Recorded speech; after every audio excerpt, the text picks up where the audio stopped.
शिव और सती का विवाह। दक्ष प्रजापति की कई पुत्रियां थीं।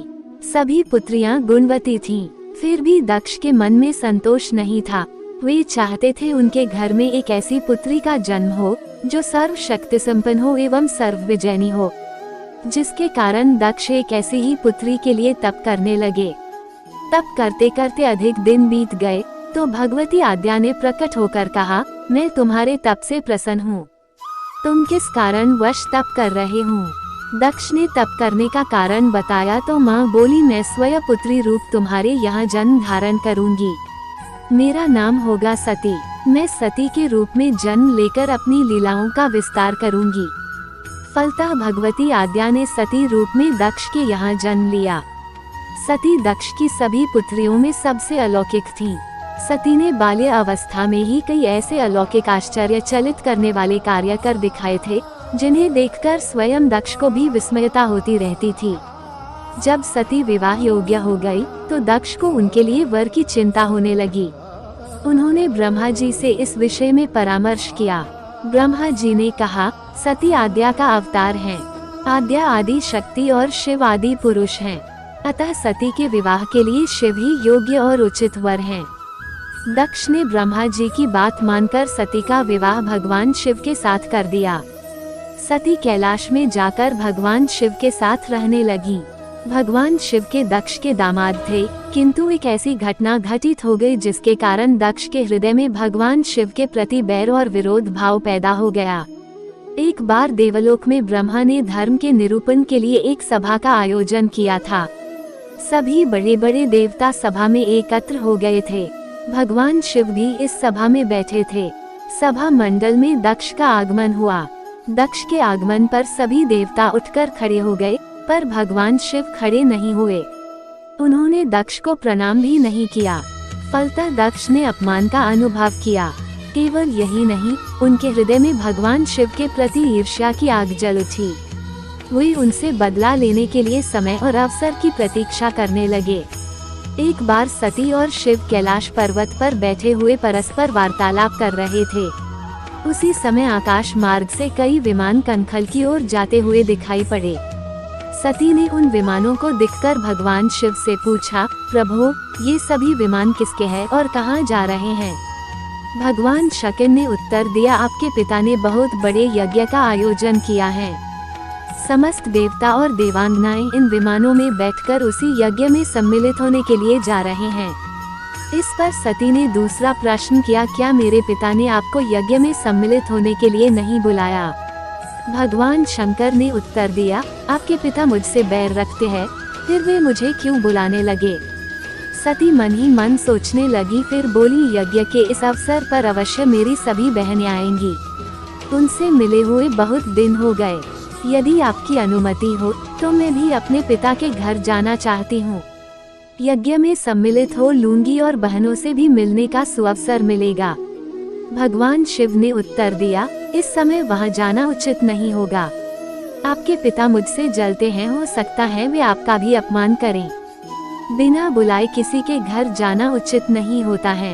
इस पर सती ने प्रश्न किया, ऐसा क्यों? भगवान शिव ने उत्तर दिया, विवाहिता लड़की को बिना बुलाए पिता के घर नहीं जाना चाहिए, क्योंकि विवाह हो जाने पर लड़की अपने पति की हो जाती है। पिता के घर से उसका संबंध टूट जाता है। लेकिन सती पीहर जाने के लिए हठ करती रहीं, अपनी बात बार बार दोहराती रहीं। उनकी इच्छा देखकर भगवान शिव ने पीहर जाने की अनुमति दे दी।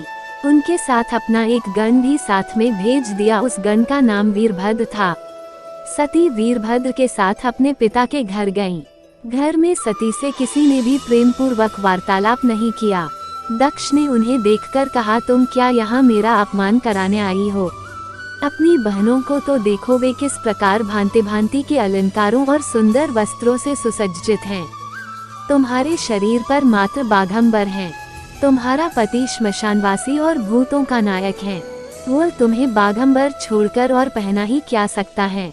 दक्ष के कथन से सती के हृदय में पश्चाताप का सागर उमड़ पड़ा। मैं वे सोचने लगी, उन्होंने यहाँ आकर अच्छा नहीं किया।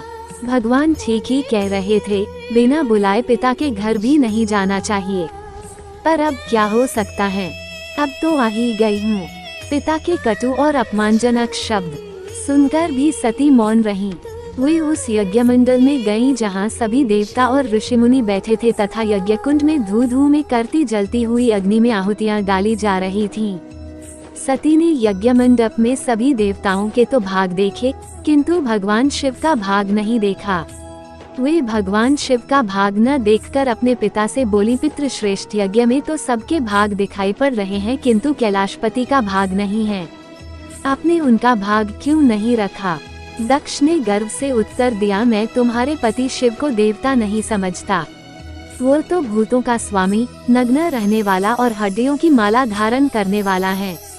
वह देवताओं की पंक्ति में बैठने योग्य नहीं है। उसे कौन भाग देगा? सती के नेत्र लाल हो उठे, उनकी भौहें कुटिल हो गईं। उनका मुखमंडल प्रलय के सूर्य की भांति तेजोदीप्त हो उठा। उन्होंने पीड़ा से तिलमिलाते हुए कहा, ओह, मैं इन शब्दों को कैसे सुन रही हूँ, मुझे धिक्कार है। देवताओं, तुम्हें भी धिक्कार है। तुम भी उन कैलाशपति के लिए इन शब्दों को कैसे सुन रहे हो जो मंगल के प्रतीक हैं और जो क्षण मात्र में संपूर्ण सृष्टि को नष्ट करने की शक्ति रखते हैं। वे मेरे स्वामी हैं। नारी के लिए उसका पति ही स्वर्ग होता है। जो नारी अपने पति के लिए अपमानजनक शब्दों को सुनती है, उसे नरक में जाना पड़ता है। पृथ्वी सुनो, आकाश सुनो और देवताओं, तुम भी सुनो, मेरे पिता ने मेरे स्वामी का अपमान किया है। मैं अब एक क्षण भी जीवित रहना नहीं चाहती।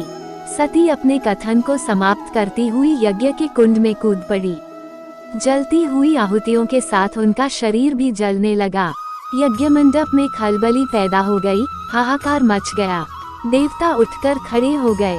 वीरभद्र क्रोध से कांप उठे। वे उछल उछल कर यज्ञ का विध्वंस करने लगे। यज्ञ मंडप में भगदड़ मच गई। देवता और ऋषि मुनि भाग खड़े हुए। वीरभद्र ने देखते ही देखते दक्ष का मस्तक काटकर फेंक दिया। समाचार भगवान शिव के कानों में भी पड़ा। वे प्रचंड आंधी की भांति कनखल जा पहुँचे। सती के जले हुए शरीर को देखकर भगवान शिव ने अपने आप को भूल गए। सती के प्रेम और उनकी भक्ति ने शंकर के मन को व्याकुल कर दिया। उन शंकर के मन को व्याकुल कर दिया जिन्होंने काम पर भी विजय प्राप्त की थी और जो सारी सृष्टि को नष्ट करने की क्षमता रखते थे। वे सती के प्रेम में खो गए, बेसुध हो गए। भगवान शिव ने उन्मत्त की भांति सती के जले हुए शरीर को कंधे पर रख लिया। वे सभी दिशाओं में भ्रमण करने लगे। शिव और सती के इस अलौकिक प्रेम को देखकर पृथ्वी रुक गई, हवा रुक गई, जल का प्रवाह ठहर गया और रुक गई देवताओं की सांसें। सृष्टि व्याकुल हो उठी। सृष्टि के प्राणी पुकारने लगे, पहिमाम पहिमाम। भयानक संकट उपस्थित देखकर सृष्टि के पालक भगवान विष्णु आगे बढ़े। वे भगवान शिव की बेसुधी में अपने चक्र से सती के एक एक अंत को काट काट कर गिराने लगे। धरती पर 51 स्थानों में सती के अंत कट कट कर गिरे। जब सती के सारे अंत कट कर गिर गए तो भगवान शिव पुनः अपने आप में आए। जब वे अपने आप में आए तो पुनः सृष्टि के सारे कार्य चलने लगे। धरती पर जिन 51 स्थानों में सती के अंत कट कट कर गिरे थे, वही स्थान आज शक्ति के पीठ स्थान माने जाते हैं। आज भी उन स्थानों में सती का पूजन होता है, उपासना होती है। अगर आप भी भगवान शिव को मानते हैं तो वीडियो को लाइक करके चैनल को सब्सक्राइब जरूर करना।